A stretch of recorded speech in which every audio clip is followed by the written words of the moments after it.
and welcome to our channel. My name's Jade. I'm Matt. And this is Keeping Up with the Kennys. On our channel, we talk about personal finance, personal development, frugal living, and our debt-free life. If any of those things sound interesting to you, make sure to hit the like and subscribe button down below, as well as the notification bell so that you get notified anytime that we post new videos. Today, we are going to talk about how to save more money in 2021 because believe it or not, it's December. That's crazy to me. This year has been simultaneously the slowest year of my entire life and the fastest year of my entire life altogether. Yeah, 12 hours would do that to you. It's just, it's been a really weird year. Like, part of you feels like yesterday was March, and then the other part of you is like, when does this year end? So we're going to help you start off this next year right as far as your finances go.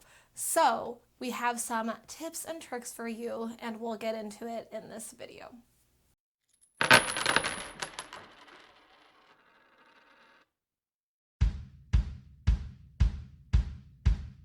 All right, first and foremost, pay off your debt because that's the best thing you can do financially and on all fronts of your life is to pay off debt. It eliminates so much stress and you will be so much better off in life. If we said it once, we said it a billion times, pay it off. It's just robbing you of your own income. So count how much you're paying in debt every month and see how much income that would be to yourself if it wasn't there. It'll be kind of mind-blowing most likely, and it should light a fire under your bottom to make you want to do it. So that's definitely number one. You don't realize what you're missing out on until you pay it off. True. Pay it off. All right, so tip number 2 is one that has also been drilled into your head, which is create a darn budget. And I mean now. I don't mean on January 1st. Yeah. I mean literally as soon as this video ends, or if you want to go grab your planner right now, go do that too. Literally make your budget now. Yeah. Make it right this moment. Add up all of your expenses, add up all of your income, and make a darn budget for yourself. It's not super complicated. You make it more complicated in your head. I feel like we all have this idea of that you give yourself a budget and you're limiting yourself and you don't have any money because you're on a budget, which is the opposite of what a budget does. A budget frees you up, it makes you aware of where your income is going, and therefore makes you able to save more money. That's literally, you made a good point. It's know where your money is going. Yep. It doesn't have to restrict your life. You just know where it's going because I know I have, and I'm sure a lot of you guys have, you spend, and at the end of the month or whatever, you're like, where did all this money go? Yeah. But And if you have like a trying to figure budget, out, that doesn't happen because you know where it went. Make one. Yes. Now. Do it. Do it. Just do it. Shut up, buff. Do it. All right, next. All right, so number 3 on this list is to get out your phone and go onto your banking app and automate your savings. It's really simple to do. So you're going to log onto your banking app and there will be a portion for your savings account. You are going to have something along the lines, we bank with PNC, so if you bank with PNC as well, this is how it will be set up in your app. So you'll click on your actual savings account and there will be savings rules. But what it's going to tell you is how you want to save your money. So you make a rule for yourself. So ours is set up that every 2 weeks when we get paid, $1,500 moves out of our checking account and into our savings account before we even wake up in the morning. We both get paid on the dot at midnight on like going into Friday, and then by Friday morning when we wake up, that money is already gone. We never even see it in our checking account. It's already been saved. And that is the easiest way to go about saving money. When you automate it and you're not having to remember on Tuesdays when you get paid or Fridays when you get paid to go onto your bank account and how much are you gonna move over? Well, maybe this time I'm not going to move over as much because I have XYZ things that I want, or whatever you talk yourself into. It's really easy to talk yourself into not saving money. So if it's automated and it's gone, it's gone. And that money is not your money anymore. Yes, it's your money. But if you train your brain to think about it as not your money, I say this all the time to Matt, I go, we're broke, like we have no money left, even though we have, however many thousands of dollars in our savings account, in our checking account. If we have $300, we have $300. Yeah. That's it. You're done. It's kind of like I can't go and eat one Oreo. Okay, I can't do that. I eat a sleeve of Oreos. Okay. Oreos. A sleeve. Oreos. I eat a sleeve of Oreos. You can't just eat the one. So my point being is that it's just a lot easier to, instead of saying, okay, well, let me just take a little bit out of that savings. I won't go too much in. When you start doing that, it gets easier and easier and easier to do things. So you draw that line in the sand. Boom, bada, bang, we're done. We got $300 left for the month. You best learn how to make it last for that month. Whatever you need to know. And if you have to sacrifice, you got to sacrifice, because the goal isn't to make it through the end of the month. That shouldn't be your goal. That should be, if you have a budget, you get out of debt. You don't ever have to think like that anymore. You're not getting out and making it to the end of the month to the next paycheck. Your goals are long further down the road. Your retirement, all these things you want to do, your hopes and your dreams. That's what you're working towards now. And that's what these steps will help you do ultimately. Yep. So keep your eyes on the ball and don't eat the sleeve of Oreos. True that. And the sleeve of Oreos is your savings account. Don't eat your savings account. Don't eat your savings account. All right, so a tip that I don't believe we've talked about before, maybe have touched on it, is try to find different places where you shop. That's usually your second biggest expense, especially if you got a big family. He means groceries. Groceries, yes, I'm sorry. Grocery shopping. Yeah. And especially if you got kids, we don't yet, but I know how much me and my brothers ate. So try to shop around. Most of you guys probably already do that, right? You're not just die hard, let's go here, I only shop there. But Aldi. Some people poo-poo Aldi. My father used to poo-poo the crap out of Aldi. And then they used to mix food. My mom did. My mom the off-brand food and the name brand she would jars, buy and he would think it's the same. I think it's Millville or something like that at Aldi. Bunches of oats? Yes. She would buy the Aldi Honey Bunches of Oats and then put it into a Honey Bunches of Oats box at our house because my dad poo-pooed the Aldi one, even though that's what he was eating all the time. Now he loves Aldi. And now he's like the biggest Aldi fan. He's like, we can go to Aldi for that. We can go to Aldi for that. It's all about saving money, and their food is good. So the point being, find different places to shop. Yeah. And if you're not, and you got some time, coupon. My mother was huge into couponing for a while. I mean, down to, she would have binders and dividers for, types of, dairy and blah, blah, blah, all this other stuff. Huge couponer. She got a lot of stuff for free. Yeah. And that became a big sensation for a while. And I've never seen so many mustards in my whole life. That's my mother had a haul of mustards. That was her big thing. She got tons of free mustard. Yep. Name brand mustard too. Yep, so, French's. Just so coupon's a great way. It is. Everything's online now. You spend some time. Most people are already on the internet. Search up for some coupons and use them. And actually, one good thing that has come out of this pandemic is all of these. Instacart is now a bigger thing than it was before, or the curbside pickup at Walmart has become a much bigger thing.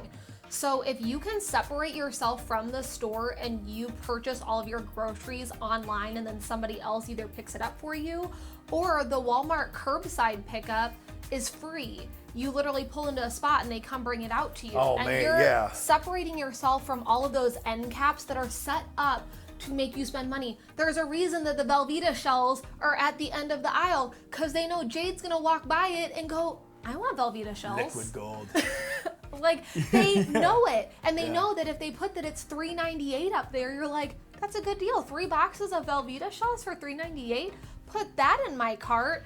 They are meant to make you spend more money. And if you can separate yourself But when from that you buy online, experience- you're searching for the items you want. Yes, you're not you have your walking past list. random stuff. Your list has what you want, and you're literally typing those things in and putting those in your cart and then purchasing it. And it negates the whole impulse purchase.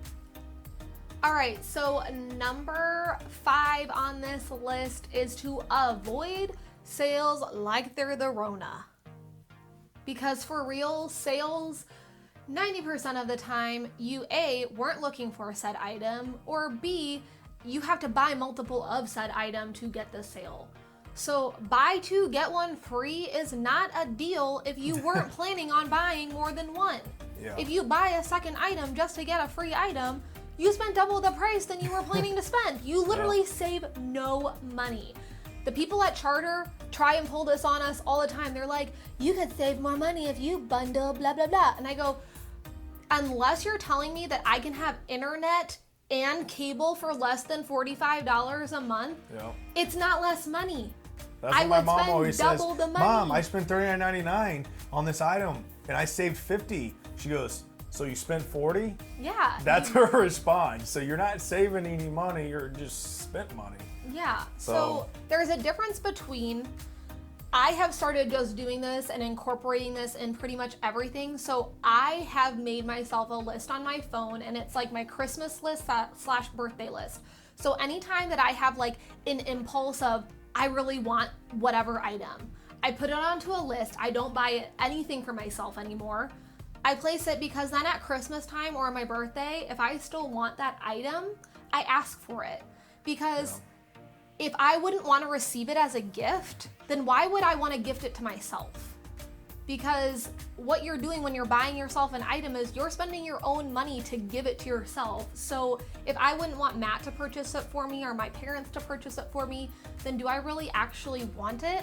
Probably not. So the last tip is a little more possibly difficult, depending on your circumstance, but it's to downsize. Downsize everything, all your belongings, but what we're talking about is downsizing what you live in. If it's, again, it might be a little harder for you, but if you can downsize the apartment or the house or whatever you're living in, that could save you a lot of money. It's an option. I understand it's not going to be for everyone, but it's just an option out there. And if possibly you're renting, can you go find a place that might be a little smaller, but it's also a lot cheaper to rent? And that's extra money that you have each and every month. So maybe that's an option. Yeah. So one thing that we have heard over and over and over again on this journey, because we decided to rent before buying. And we were the believer of this. I fought for this. Is that I was wrong. Renting is wrong. Renting is a waste of money. Renting throws your money down the drain. Yeah, I was on that train for a long time. And it's taken a really long time for me to start discussing this with people and to have the intelligent answer, because I knew why I was doing it, but I didn't know how to put it into words. So now I do, and now I have watched enough videos on the 5% rule to know why it's a better choice sometimes. So there is, if you rent or if you buy, there is an amount of money that you will never get back. Rent is obvious. Your whole rent you're throwing away. But people don't think about when you purchase a home. That's a toilet. That's what that is. When you purchase a home, you aren't, your whole $1,200 mortgage payment is not going towards you. It's not free savings. Actually, at the beginning of your mortgage, most of that money is going to the bank. Especially if you haven't paid off your PMI.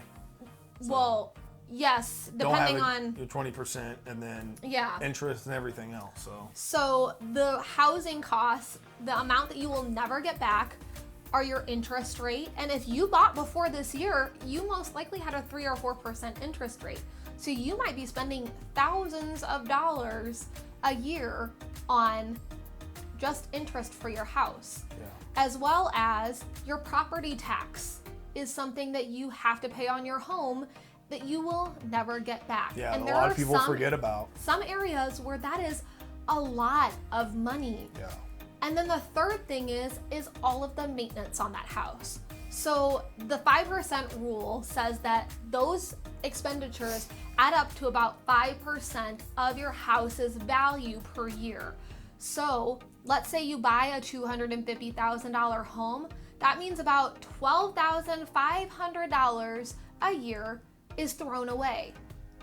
Well, you can also rent a home for about $1,000 a month and you would be awash. So if you're renting for more expensive than $1,000 a month, maybe you would be better off with the $250,000 home. But also to say though, do you need that $1,500 a month apartment or whatever you're renting or home, or could you downsize and save that? And if you're spending $750 on rent, you're actually coming out ahead of all of your friends that are trying to convince you that buying a house is a good idea for yourself. So you just kind of have to look at where you're at. We personally, what we were spending on rent and what we would spend on a home, we came out ahead renting. So that's what we chose to do because it made financial sense for us. Like I said, you know, you kind of have to just weigh the options, but don't think and don't let anyone tell you that just because you bought a house means that it's a better investment for yourself. Because you're throwing money down the drain with a home too, unless you paid for it with cash. Wraps up this video. We hope you enjoyed this one and that you have some ideas to head into 2021 and save some more money. We are the Kennys and we post once a week on personal finance, personal development, frugal living, and our debt-free life. If any of those things are interesting to you, make sure you hit that like and subscribe button down below, as well as the notification bell so that you get notified anytime that we post new videos. And we will see you guys next time. Bye. See ya.